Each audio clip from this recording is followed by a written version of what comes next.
What are some awful things from the 70s, 80s, and 90s everyone seems to not talk about? Pol Pot's Khmer Rouge killing fields in Cambodia. 30% of people were tortured to death and killed with medieval weapons. Absolutely horrific. The thalidomide disaster is one of the darkest episodes in pharmaceutical research history. The drug was marketed as a mild sleeping pill safe even for pregnant women. However, it caused thousands of babies worldwide to be born with malformed limbs.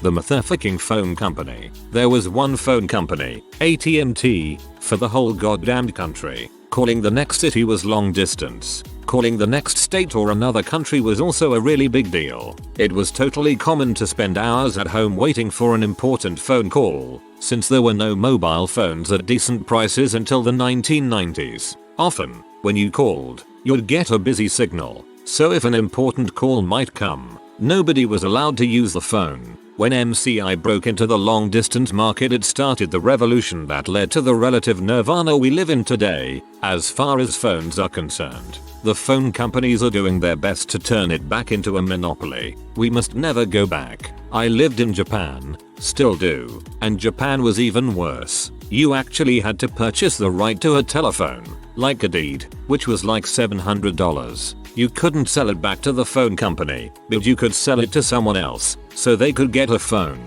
What a scam. Everywhere you went you came home with clothes reeking of smoke. My grandfather's mustache was yellow from smoking. Also, women had to endure incredible sexism everywhere. The Bosnian Civil War conflict in the Balkans. Even the Rwandan genocide doesn't get mentioned very often today, though people still remember it happened. A lot of people don't remember that NATO was bombing Kosovo when Harris and Klebold shot up Columbine. I've never met an American my age, 20s, who was taught about any armed conflict or genocide in the 90s as part of the standard state, public school, curriculum. The stuff that happened when we were children. We stopped at the civil rights movement and Vietnam. I don't think our textbooks were new enough 15 years old to contain the info, either, so that might be part of the reason. In the UK there seemed to be dog crap everywhere, the type that turned white and could cause blindness if kids picked it up. If I recall correctly, the whiteness was caused by all the bone meal that used to be in it, but yet I remember how nobody scooped poop when I was a kid. Dogs crap in your yard, your dog crap in theirs. Of course I might have just been an ignorant trash ball. Marital rape was not a crime in the UK or USA until the early 1990s. Famously, in 1993 Justice Bullen, a judge in the Supreme Court of South Australia, told the jury of a marital rape trial that there is, of course, nothing wrong with a husband, faced with his wife's initial refusal to engage in intercourse, in attempting, in an acceptable way, to persuade her to change her mind, and that may involve a measure of rougher than usual handling. These judges really show what their home life was like. Whenever we see a bald eagle, my dad will often tell me about how he very rarely saw them as a kid and teen because their population was so low. Now I see quite a few each summer, when he was lucky to see one a year. I spoke to my students today about how lucky they are to be able to stream music, as I downloaded 5 millibars songs with a 56k modem on Napster. I also boasted that a 30 minutes download for one song was considered an extremely fortunate run, in that there was a decent chance your download might not even be the song you wanted. I saw the moment in my students' eyes when I became their equivalent of Grandpa Simpson. I am 34 years old. I downloaded more Rewind over the course of 3 days. I then burned it on a disk, which took another hour. I was so proud that it worked though. More people died in car accidents before improved safety features, airbags, and stricter traffic laws. From 1979 to 2005, the number of car accident deaths per capita decreased by 35%. So many people didn't wear seat belts. It just wasn't a thing. American violent crime started rising in the 1970s and kept rising until it peaked in 1991. Then it started to decline. 2015 was the lowest violent crime has been since 1972. In the 90s, there was a good chance that your stereo would literally destroy the cassette tapes you put in it. They were never cheap cassette tapes either, they were the ones you just bought. Imagine if every time you played an MP3 from your phone there was a 1/15 chance the MP3 would disintegrate. The smooth criminal on beat breaks. Never put me in your box if your crap eats tapes. Nas, NY state of mind, Illmatic. Stray animals. Even up until the late 90s, I remember seeing stray dogs running around a city neighborhood and not thinking twice about it. Now I rarely see strays. Cars broke down. A lot. Have to take my car to the garage was an exceptionally common reason to miss work. Get in the car, turn the ignition, and nothing, or some horrific squealing, or you'd be driving along at 45 miles per hour and suddenly some steam smoke gas would start coming out from under the hood, or the car would randomly overheat. Meanwhile, these days we drive our cars into the ground, 200k plus miles, and having to take one into the garage for a repair is incredibly rare, and even when we do take a car in, it's usually because it's behaving abnormally, not because it's completely dead. People like to talk about how you used to be able to fix your own car. They don't talk about you had to know how to fix your own car. AIDS in the 80s and early 90s. I was a little kid during the era, being born in 1985, and some of my earliest memories are of people talking about it and how they didn't care what the TV said. Nobody I knew would have touched anything a person with AIDS had also touched. The paranoia was terrifying. I remember meeting one of my mother's friends who had the disease and he seemed normal. I hugged him and everybody made a big deal about how brave it was for me to do that. Such a dark time.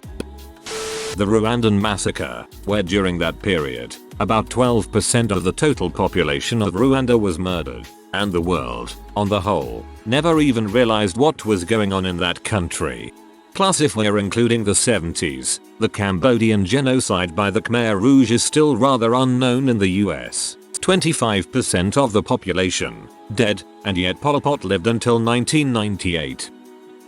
The real, visceral fear of nuclear war, before the Cold War ended. I had such bad anxiety about that as a teenager that it would cause me to throw up. I did a posting on this a long time ago, but up until the mid 1980s child abuse, child molestation was simply not talked about, at all. Seldom were people prosecuted, no one talked about it, it was socially unacceptable to bring things like that up, and no one wanted to hear about it. So at least in the first half of your time period, OP, it's that child abuse and the like was still out of control and nothing was done about it. In the late 1980s my wife testified to her father's sexual abuse during the custody hearing when her parents divorced. The judge looked at her, 14-15, was an early goth, and told the court he was ignoring her testimony because she was obviously on drugs. As a result the abuse continued until she was 17. Pollution. The smog was right crap everywhere in the summer. The cars smelled like raw fuel. The rivers were dirty. Real freaking dirty. Like peel the paint off your house dirty. Poison everywhere. Crap like DDT. They would spray it everywhere. I didn't see a large bird of prey until I was 20 years old. Now I see eagles and hawks every day. I remember as a kid in the 70s and 80s running behind the bug spray man's truck in the thick fog of pesticides he was spraying for mosquitoes. Someone would yell bug spray man and all the neighborhood kids would run down the street. Not one parent or adult stopped us. My parents like to go on and on about how violent things are nowadays and how men would fight honorably and shake hands afterwards instead of shooting or stabbing each other. But the data shows violent crime peaked here in like 1978. The exact time period they remember for being so wholesome. So I don't know what the frick they're talking about. Your parents were probably living a quiet life in the suburbs while most violent crime happened in the more urban areas. NYC had something like 1,800 homicides alone in 1980. Whooping cough epidemics in the UK. Before a vaccine was introduced in the 1950s, the average number of suspected cases in England and Wales was over 100,000 each year, and in some years over 2,000 people died from pertussis. By 1972, when over 80% of children were vaccinated, this had fallen to 2,069 suspected cases and 2 deaths. In 1975, unfounded concerns about the safety of the vaccine resulted in a fall in vaccination rates. Only 3 out of every 10 children were vaccinated against pertussis in 1975. This resulted in major epidemics in 1977 to 1979 and 1981 to 1983. Since 1992, the UK vaccination rate has remained at around 94%. And then in 2012 we had another. Thanks to morons not vaccinating. I've got a permanent whoop thanks to having it in 1982. And yes, I was vaccinated. I should never even have come into contact with it but for that huge drop in immunization rates. Second-hand smoke. I was a youngster in the 70s and 80s and people smoked all over the dang place. My brothers and I would be trapped in the car with my dad chain smoking on the 6-hour drive to my grandparents for Christmas every year. The only places you couldn't smoke were on the bus and at the movies. Where I live, smoking wasn't completely banned in restaurants and bars until the late 90s. There were a few years around then that I hardly ever ate out. I couldn't enjoy my food because of the smoke. In Poland, gangs were rampant as soon as communism had fallen. Every bigger city had a couple of gangs fighting for influence and profits, mainly from extortion, prostitution, break-ins and kidnapping. Now nobody seems to even remember this. That was all of Eastern Europe at that period. Lead in petrol. It's all gone now, and nobody talks about it. My local 711 still has pumps marked unleaded, but I mean all petrol is unleaded. Not quite. As I understand it, aviation fuel for small propeller-driven planes is still leaded, as it needs to be really high octane and lead is the only way to get it. Not jets or turboprops though, they use jet fuel. Rampant and prolific cigarette smoking everywhere. People smoked literally everywhere you went. In cars with the windows up packed with children. People smoked in doctor offices and hospital waiting rooms. Every cafeteria and restaurant had a thick smoke haze. Airplanes were giant smoke-filled tubes. Some doctors would smoke right in their offices. Everyone had ashtrays in their homes even if they did not smoke because nobody really asked for permission.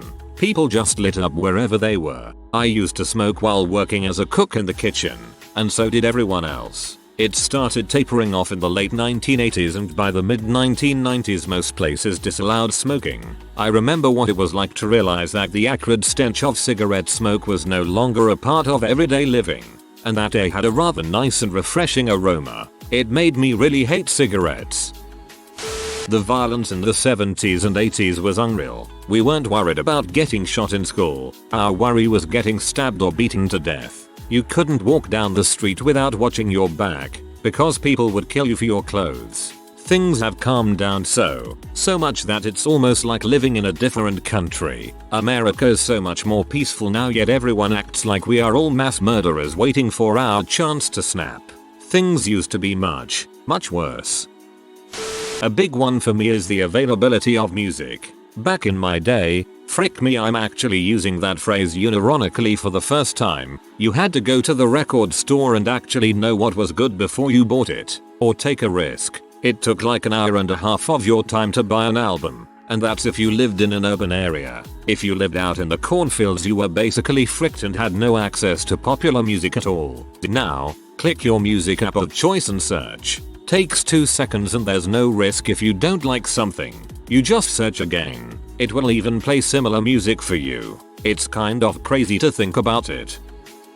In the 70s, dog crap was everywhere. No one ever picked it up. And for some reason, old dog crap would turn white. It was pretty gross. Drink driving. It was illegal but rarely enforced. It was more of a go home or get the less drunk guy out of the passenger seat to drive. During the 80s, MADD really upped their game and got harsher laws in place.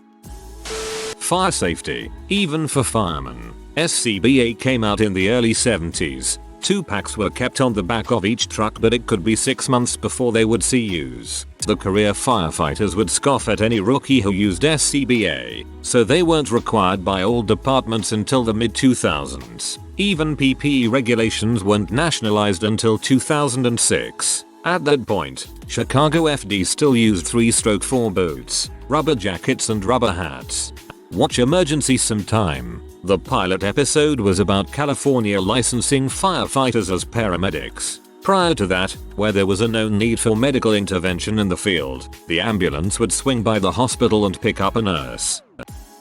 The colors. Who the heck thought that olive green, rust orange and mustard yellow was a good idea, let alone swirled together in paisley patterns? A travesty never spoken about. Air safety. Back in the 1970s and 1980s there would be at least one major air disaster every year in the USA. I mean big airplanes from the major airlines, and dozens of people killed in each crash. Then in the early 1990s it started to change. We made so many improvements in safety standards that we went a whole year without a major crash. Now if there's a major air disaster the networks would all break in with news coverage. Going off the top of my head here, but the last big incident I can think of was the uncontained engine failure on a 737 that killed one passenger. If you were raped, what you were wearing and whether you had asked for it were legitimate lines of inquiry in the trial. Not viable in court anymore, but those same questions still get asked all the time. Drinking while driving, cruising around with your friends. In the 70s 80s it was perfectly normal to get a case of beer and 4 people in your vehicle and drink while driving and cruise around the local hotspots. Everybody did it. Groups of guys, girls, couples. If you got pulled over the cops would either make you pour your beer out on the side of the road for others to see or they would confiscate it, no doubt to drink it later. They would then make sure there was someone sober enough to drive and make that person drive. Motor racing. My mom is a huge fan of F1 and other events, but at least once a year we watch the documentary on the Le Mans disaster. She showed me how the tracks are forced to change to catch up with newer models of racing cars and how they're made to fall apart easily so that when there's a collision the driver doesn't get smooshed. Crowd safety improved, laws were changed and far less racers have died. Skinheads. My parents talk about them a lot but seemingly not many people did. My dad used to run home from school because he wore a turban and my mom would have rallies on her road every weekend where she would look out the window and see her classmates among them shouting and chanting. Chernobyl. Today we act like it didn't happen and make video games about ruined nuclear sites, but as a 9-year-old kid, going to school and being told you can't play outside for a week because there is nuclear fallout in the atmosphere. That crap is scary, especially since you have no idea what it is or how to hide or protect yourself from it. The 1970s is a major transition decade in socio-political trends but often gets overshadowed by cultural things like drugs and disco. For example, the 70s began the large decrease of union influence in party politics. This likely contributed to income inequality we see now. Trust in government plummeted in the 70s. Those trends are very clear. Lastly, the polarization of Congress started in the 70s, but we speak about it like it began in the 90s or even the aughts. Vietnam and Watergate pretty much broke America's relationship with its government. I always wonder what it would have been like if LBJ pulled out of Vietnam and focused more fully on the Great Society. This is truly small scale compared with some of the bigger suggestions here, but fashion magazines for teenage girls. I spent a weekend reading a teen magazine from 1985 for a research project. Some of it was hilarious tutorial on turning your stirrup pants into leggings, arguments over whether Madonna is better than some pop singer who has been completely forgotten by time. But a lot of it was really depressing. A feature explaining that regular people should avoid socializing with homosexuals because of AIDS. A letter to the advice column on the best way to exclude a friend who has just admitted to being a lesbian. Really terrible sex ed. And there were no people of color whatsoever in a whole year of issues. Every single face was white. The stuff being published for teenage girls now is a lot more sophisticated and less exclusionary. A lot of it's still ephemeral. That's the nature of fashion and pop culture. But the substantial stuff is better. And I hope it will still seem terribly dated in 40 years time. I'd love to see some scans if you still have them. How girls were viewed. 70s. When I was at school, girls were not allowed to wear trousers. We did cookery while boys did woodwork and tech drawing. Women were not allowed to fill in their own tax returns. Had to be their husband. Margaret Thatcher changed this. Even 10 years later in the 80s I was turned down at a job interview and the feedback was it was because I was wearing trousers. This is going back a bit further, but my mom played on her school's basketball team in the 1950s and the girls were required to wear skirts over their basketball uniforms. She was also a cheerleader, and the cheerleaders were required to wash the football team's uniforms. The US installing puppet regimes ran by brutal dictators in Central America, the effects of which are still being deeply felt today.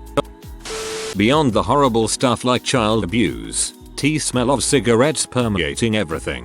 People smoked indoors everywhere, including planes.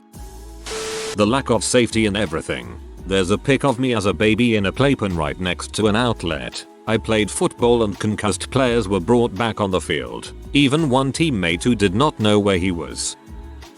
The weird one to me is not only the forgotten aspects of these, but it almost seems like each was a generational thing replaced by the other. Cults, serial killers, and mass shooters. Certainly they all exist still, but the number of cults and cult suicides dropped off significantly. Same with the number of serial killers, who are oddly super prolific in the Pacific Northwest. Now of course we have lots of mass shootings. I'm curious if they will slow down and get replaced by something new.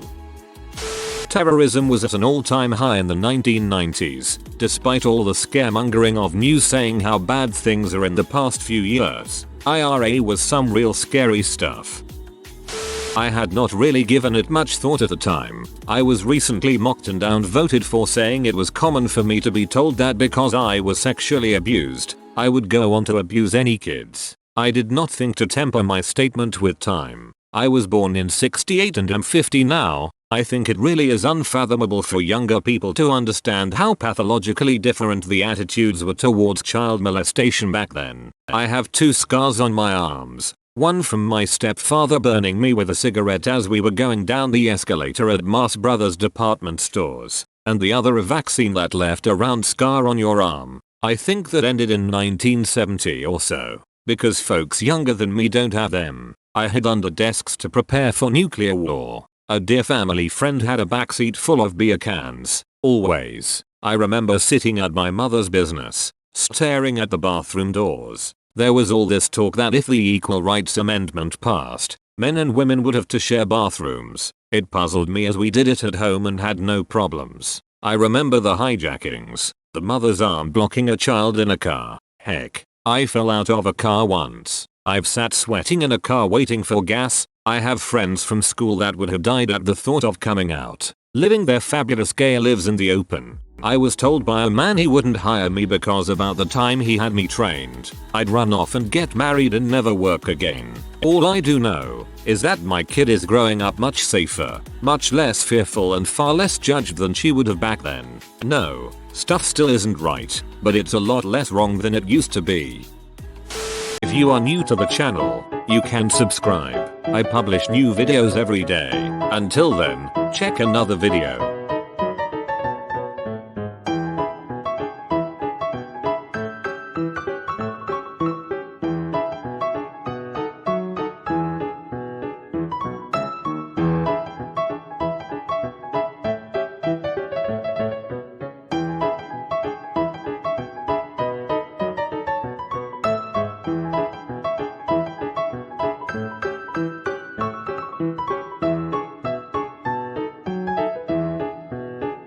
Bye for now.